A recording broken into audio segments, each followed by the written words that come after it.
Hai, Assalamualaikum warahmatullahi wabarakatuh. So, minggu ni kita akan masuk pada subtopik putaran ataupun rotation. Okey. So, dalam putaran ni apa yang perlu ada dalam putaran adalah yang pertama sekali putaran lah. Penjelmaan jenis putaran, dan kena ada sudut, kena ada arah dan juga kena ada pusat putaran. So, yang pertama sekali kita kena kenal pasti apa jenis penjelmaan. So, kalau bukan translasi, bukan pembesaran dan juga bukan pantulan, itu adalah putaran. Dan yang kedua, kita kena pasti sudut dia. Biasanya dalam putaran memang setakat ni daripada dulu sampai sekarang memang dia akan pakai dua sudut saja, 90 darjah ataupun 180 darjah. Biasanya 90 darjah lah, 90 darjah lah yang famous. So jangan risaulah pasal 70 darjah ke, dia tak bagi lah sudut-sudut macam tu, susah. So kalau dalam exam korang tak tahu apa jawapan dia, so korang bantai lah sama ada salah satu ni, sudut 90 darjah ke 180 darjah. Okey, dan untuk 90 darjah macam ni lah bentuk dia. Biar ada satu garis macam ni, ini 90 darjah. Dan kalau 180 darjah, straight saja, lurus saja, macam kita pusing 180 darjah. Okey, dan untuk arah pula dia ada dua arah saja, arah jam dan juga lawan arah jam. Okey, arah jam clockwise dan juga anti clockwise. Ni lawan arah jam. Tapi untuk arah ni hanya ada untuk 90 darjah sahaja. Untuk 180 darjah tak perlu letak pun tak apa arah ni. Tak payah letak. So kalau 90 darjah kita perlu letak putaran, sudut 90 darjah, arah mana? Lawan jam ke, ikut arah jam ke, dan pusat dia. Tapi kalau untuk 180 darjah kita perlu letak putaran, sudut dan juga pusat putaran saja. Tak perlu letak arah. Sebab apa? Sebab tengok kat sini, kalau 180 darjah daripada sini nak pusing ke sini, kalau kita pusing belah kiri pun sama, kalau kita pusing belah kanan pun sama. So tak ada function, tak ada fungsi arah dia kiri ke kanan. Tapi kalau 90 darjah, 90 darjah dia boleh pergi ke kiri belah sini, lawan arah jam, ataupun boleh pergi belah kanan ikut arah jam. Sebab tu kalau 90 darjah kita perlu kena arah. Tapi kalau 180 darjah tak perlu letak pun tak apa. Dan yang sekali kita perlu cari pusat putaran. Nanti saya akan explain macam mana nak cari pusat putaran. Biasanya student bermasalah dekat sini, cara nak cari pusat putaran dia. Ini bila soalan suruh kita huraikan. So memang student ada masalah kat sini. Dan dalam putaran ni, apa yang korang perlu tahu adalah daripada objek, dia akan melalui penjelmaan kan. So dia akan menghasilkan image. So daripada dia akan bagi objek, dia akan bagi putaran, dia akan bagi penjelmaan dia, putaran bla bla bla, dan kita kena cari image. Ini kita kena cari. Ini senang. Biasanya student boleh buat yang ni. Yang student tak boleh buatnya macam biasa, bila dia bagi image, dia suruh cari objek. Bila dia bagi image, dia bagi objek dan dia minta kita cari putaran. Yang ni biasanya student problem. Maksudnya ini adalah soalan huraikan. Huraikan penjelmaan berikut selengkapnya. Ada objek, ada image, dia suruh kita hurai. Yang tu ada problem. Tapi jangan risau, saya ada explain dah kat sini sikit. Okay. So kita pergi kepada cara-cara untuk kita lukis image, untuk kita cari image, dan juga cara-cara untuk kita cari huraian dia bagi putaran. Okay, so sekarang kita akan pergi kepada cara melukis image putaran. Macam mana kita nak lukis image putaran? Okey, kat sini saya ada listkan beberapa step untuk kita lukis image putaran. So kita tengok dulu soalan dia. Soalan dia, lukis image bagi Q. Ini Q. Di bawah putaran 90 darjah melawan arah jam pada pusat 66. Okey, so kita nak lukis image bagi Q di bawah penjelmaan ni lah. So ini adalah penjelmaan putaran. So kita akan pakai step ni. Step yang pertama, lukis satu garis pada setiap bucu, pada setiap bucu menuju ke pusat putaran. So mana pusat putaran dia? Kita kena tentukan dulu mana pusat putaran dia. Kat sini dia beritahu pusat putaran dia adalah 66. So dekat manakah 6? 6. Maksud dia X 6, Y pun 6. So X 6 dekat sini, garis ni, Y pun 6. So kat sini 6, 6. So kat sini adalah pusat putaran dia. Okey. Kemudian kita lukis satu garis lurus, lukis satu garis pada setiap bucu menuju ke pusat putaran. Okey. Kita nak garis pada setiap bucu. Baris. So ada 3 bucu kat sini, 1 2 3. So kita lukislah.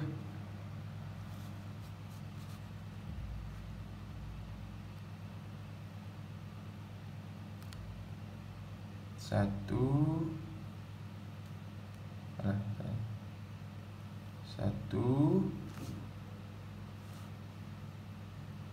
Dua. Oh, ni tak kena pula. 2, 3. Kena buat untuk 3 garis ke? Untuk 3 bucu ke? Kalau korang dah expert, dah pro, buat 1 bucu pun tak apa. Tapi ni untuk mudahkan korang, saya ajar 3 bucu. So senang, korang tak nak fikir dah betul dia macam mana nanti. Okay, nanti saya akan explain kenapa kena buat 3 bucu. Okay, step yang dah step yang pertama kan, kita pergi pada step yang kedua. Buat sudut dan arah bagi setiap garis yang dibina. Buat sudut dan arah bagi setiap garis yang dibina. Mana kita nak cari sudut, mana kita nak cari arah, dibagi dalam soalan. Dia tulis sudut dia 90 darjah, arah dia lawan arah jam. So kita tahu sudut 90 darjah dan lawan arah jam. Macam mana nak buat sudut 90 darjah? Yang ni pakai, korang semua buat pembaris kan, pakai pembaris dah cukup lah, senang kerja. So ini bucu dia ni 90 darjah. So boleh pakai pembaris. Cara dia, kita letak je kat sini. So kita nak buat 90 darjah untuk garis yang pertama dulu. Untuk garis yang pertama, so letak je lah kat sini. Letak kat sini. Letak macam tu. So ini adalah sudut 90 darjah. Tapi problem dia sekarang ni, sini 90 darjah.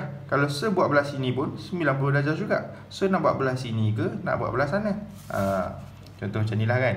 Bila kita ada satu garis lurus dan kita buat satu sudut 90 darjah, kalau kita buat belah sini, ini 90 darjah tak? 90 darjah kan? Tapi kalau buat garis belah sini pun, ini 90 darjah tak? Ini pun 90 darjah. So mana kita nak ambil? 90 darjah belah kanan ke 90 darjah belah kiri? Kita tengok arah dia. Dia nak arah apa? Melawan arah jam. So kalau kat sini arah jam, kalau belah sini lawan arah jam, lawan jam. Okay, so dalam kes ni kita nak lawan arah jam. So kalau lawan arah jam, belah mana? Belah sana ke belah sini? Belah sini lah. Belah sini lawan arah jam. So buat satu garis sudut 90 darjah. Okey, sekejap. Okey. Nak buat garis ni sampai mana? Kita buat garis sama panjang dengan garis daripada bucu objek ke pusat putaran. Kau tengok yang ni lah. Dia berapa cm kat sini lebih kurang? Lebih kurang dalam 3 cm lah. Sikit nak 3 cm lah. Okey. So kat sini pun sama. Kena dalam lebih sikit dengan 3 cm lah. Sama. Kena sama panjang. Okey. So dah siap untuk ni garis pertama. Garis kedua pula.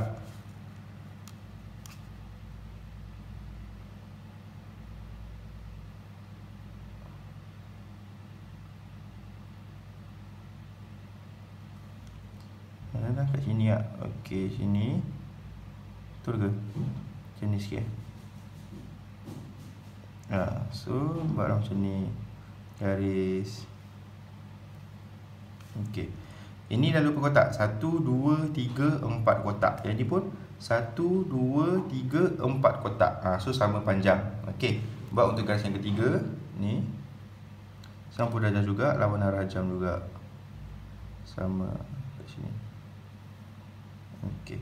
Dia kan, kalau korang nampak lain sikit, dia lari sikit, korang agak-agak je lah. Dia mesti kena ni punya. Dia mesti kena dekat antara bucu-bucu ni punya, kat tengah-tengah ni. Dia takkan kena tengah-tengah kotak. So macam tadi kan, kalau tak kena sikit kan, korang ajar sikit bagi nampak sama. Dia memang kena sama. Kalau ini kena atas bucu, ini pun ini kena atas titik ni, sini pun kena tengah atas titik ni juga. Tak ada tengah-tengah kotak ni. Tak ada. Okey. So dah siap 3 garis kan. Dah siap kita buat 3 garis tadi. Step nombor 2 dah siap. And then step yang ketiga, tandakan setiap image untuk bucu dan sambungkannya menjadi image yang baru. Kita tandakan image bucu. Kalau bucu ni, image dia kat sini. Bucu ni, image dia kat sini. Bucu ni, image dia kat sini. Okay, dah siap kan? And then, dia tulis sambungkan menjadi image yang baru. So, kita sambung titik-titik ni. Yang ni ke sini. Yang ni ke sini. Dan yang ni ke sini. Okey, macam tu. So dah siap. Ini adalah image bagi Q prime. Boleh? Ini objek, ini image. So korang boleh pakai step ni saja untuk jawab soalan ni. Okey. Senang kan? Tak ada masalah kan? So kita akan pergi kepada cara untuk kita huraikan imej putaran. Sekarang ni dia bagi objek, kita kena buat imej. Kita kena lukis imej dia, nak cari imej dia. So lepas ni kita akan belajar cara nak cari apa ni? Penjelmaan dia. Dia bagi objek, dia bagi imej dan kita kena huraikan putaran dia. Okey. Cara untuk kita menghuraikan penjelmaan putaran. Okey, dalam putaran macam yang sebelum kita tahu tadi, kita ada putaran. Dalam putaran ni nak huraikan penjelmaan putaran, kita perlu ada putaran, kita perlu ada sudut dia, arah dia dan juga pusat putaran. Kerana ada 4 benda ni barulah komplit. Arah ni kalau 90 darjah baru kena ada arah. Kalau 180 darjah tak perlu arah. Okey. So step yang pertama, step yang pertama kita kena tentukan yang ni dulu, putaran dia. Betul ke ini adalah putaran? So sekiranya penjelmaan tersebut bukanlah translasi, pantulan ataupun pembesaran, maka ia adalah putaran. Jadi kita kena pastilah, adakah ini translasi? Bukan. Kenapa bukan translasi? Sebab kalau translasi, kedudukan bucu dengan sisi dia tak berubah. Ini duduk kat belah sini tiba-tiba dia pusing belah sini, dia berubah kedudukan bucu dia. So salah, bukan translasi. Adakah ini pembesaran? Bukan pembesaran, sebab saiz dia sama besar aja, bukan mengecil, bukan membesar. So bukan pembesaran. So adakah ini pantulan? Bukan pantulan, sebab tak logik kan, daripada imej macam ni jadi macam ni, tak logik. Mana pasti pantulan dia? Tak logik. So bila ketiga-tiga tu tak logik, jadi ini adalah putaran. So putaran. Okey. So kita dah mengenal pasti ini adalah putaran. So dah settle dah. Yang pertama kita dah ada putaran. So kita kena cari lagi sudut, arah dan pusat putaran. Sebelum cari sudut dengan arah, kita kena cari dulu pusat putaran dia. Macam mana nak cari pusat putaran dia? Okey. So itu adalah step yang kedua, cari pusat putaran. So ini adalah step nak cari pusat putaran. So pusat putaran ni lah biasa yang problem sikit, sudah ada masalah sikit. So fokus kat sini, cara nak cari pusat putaran. Sebenarnya dia ada 2 cara nak cari pusat putaran, tapi tak apalah. Bukan berdua cara, banyak cara sebenarnya. Tapi tak apalah, saya ajar cara ni dulu. Nanti kalau ada masa, saya ajar cara satu lagi. Yang tu pun senang juga nak faham. Tak apa, saya ajar cara ni dulu. Okey, so cara nak cari pusat putaran. Step yang pertama, kita kena sambungkan 2 bucu yang sepadan antara imej dan objek. 2 bucu, ingat 2 antara imej dan objek. Bukan 1, kita nak 2. So kat sini ada berapa bucu? Ada 3 bucu, 1, 2, 3, 1, 2, 3. So kita nak 2 bucu saja. Kita nak sambungkan yang sepadan. Maksudnya kalau bucu ni dengan bucu ni, boleh ke nak sambung bucu ni dengan bucu ni? Tak boleh, tak sepadan. Kalau kena agak-agak lah tu bentuk dia. Bucu ni sama dengan bucu ni. So kita sambungkan dia.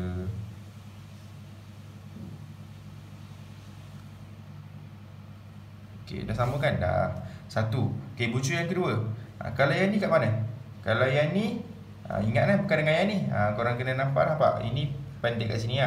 So ini yang belah pendek. So kalau yang ni dengan yang sini, so yang ni dengan yang ni. So korang nak sambung yang mana? Nak sambung yang ni dengan yang ni ke? Nak sambung yang ni dengan yang ni? Dua-dua boleh. Asalkan paling kurang 2 bucu kita kena sambungkan. So saya ambil yang ni lah, titik hujung ni dengan titik hujung ni.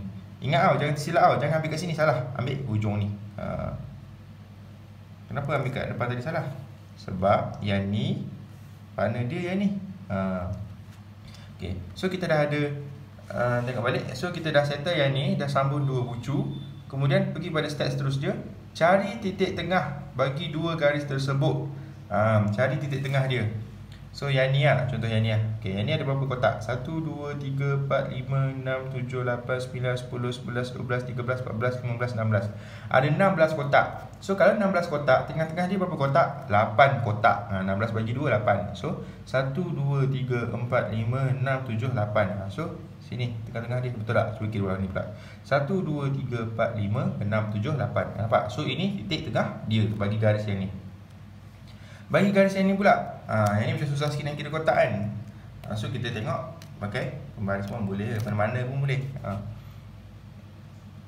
Daripada sini ke sini berapa cm agak-agak? Dalam 8.2 cm betul tak? Dalam 8.2 cm. So kalau bagi 2 dalam 4.1 cm. Lebih kurang nampak 4.1 kat sini, lebih kurang kat sini dah. Nampak di atas titik kan, atas ni, atas benda ni. So okey, betul lah tu. Kau tengok kat sini pun 1, 2, 3, 4, 5. Dia lalu 5 kotak. Kat belah sini pun 1, 2, 3, 4, 5. Dia lalu 5 kotak. So tengah-tengah juga. Boleh lah tu. Okey, so dah settle cari titik tengah. Kita step yang ketiga, bina garis yang berserenjang. Maksud serenjang ni 90 darjah pada titik tengah. Titik tengah dah ada kan? Ini titik tengah, ini titik tengah. Dia suruh kita buat garis yang serenjang 90 darjah. So kita pun buatlah garis yang berserenjang. Kalau yang ni senang lah, yang ni gaya lurus macam ni je lah. So kita garis je lurus. Okey, nampak berserenjang kan? Kat sini 90 darjah. Yang ni pula, ini macam mana nak buat serenjang? Macam biasalah, kita pakai sudut ni. Ini kan sudut apa ni, pembaris korang ni kan 90 darjah. So pakai yang ni, buatlah garis. Buat garis lah. Lepas tu kita sambunglah garis dia.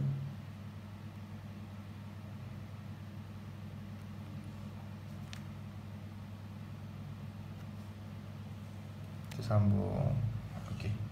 Ini pun 90 darjah. Nampak? So ini garis berserenjang, ini pun garis berserenjang dengan dua garis tadi tu. So dah settle.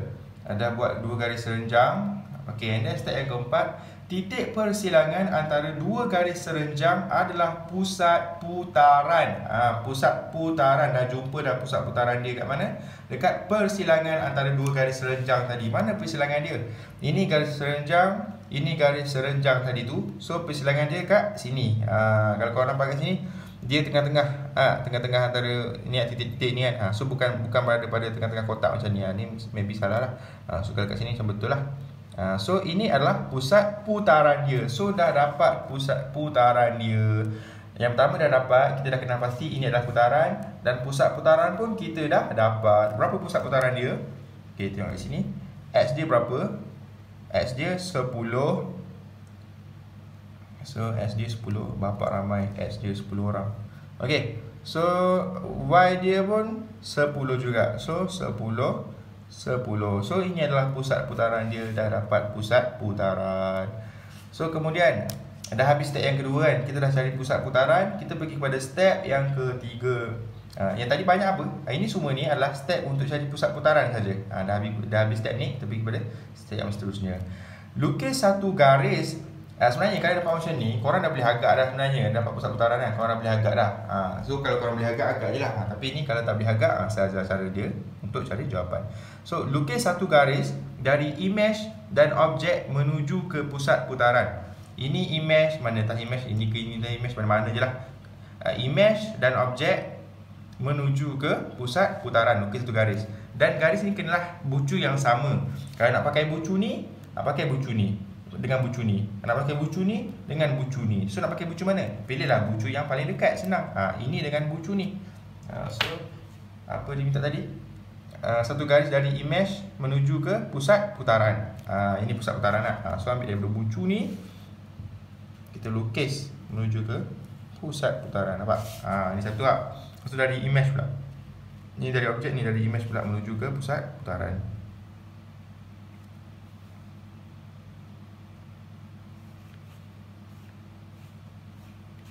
Dah siap? Okey, dah siap. So dah siap, kita pun tentukan sudut dan arah putaran. Dah siap benda ni, kita tentukan sudut dan arah putaran dia. Okey, ini sekali pandang. Sekali pandang je. Ini sudut berapa? Ini sudut 90 darjah. Kalau pakai pembaris pun dah nampak. Nampak? Ini sudut 90 darjah. Tak payah nak kira-kira lah. Ke 80 darjah, ke 70 darjah, ke 100 darjah. Tak payah. Biasanya sebab dalam ni kan dia just bagi 90 darjah dan juga 180 darjah saja. Tak pernah lagi aku soalan flat-flat. Okay. So 90 darjah kat sini. Lepas tu dah dapat sudut, nak cari arah putaran pula. Tengoklah arah dia. Katakanlah kat sini, katakanlah ini adalah objek dan ini adalah image. So objek ke image ke ataupun image ke objek? Mestilah objek baru dapat image kan. So daripada sini ke sini, daripada objek ke image. So arah dia macam ni. Daripada objek pergi ke image. So arah ni, arah jam ke lawan arah jam? Ini arah jam. Ini lawan arah jam. So dah tahu arah dia lawan arah jam. Lawan arah jam. So dah dapat semua sekali. Dah dapat. Yang pertama kita tahu ini putaran. Sudut dah ada 90 darjah. Arah dah ada lawan arah jam. Pusat putaran dah ada pun dah ada 10, 10. So dah siap. Kita buat saja jawapan dia. So ini adalah jawapan dia, ia adalah putaran sudut arah. Sudut dia berapa? Sudut 90 darjah. Putaran 90 darjah. Arah dia lawan arah jam. Melawan arah jam. Lepas tu lepas arah pusat putaran. 90 darjah melawan arah jam pada pusat 10. Siap. Full mark. Okey? Tak adalah kalau untuk soalan macam ni lah, full mark dah. Betul lah semua ni. Alright. So boleh faham tak? Senang ke? Senang kan? So korang boleh pakai step ni saja. And then nanti saya akan ajar lagi satu step, cara untuk cari pusat putaran. So korang boleh pakai mana-mana. Bukan video ni lah, video lain. Okay. So sampai sini saja kelas kita hari ni.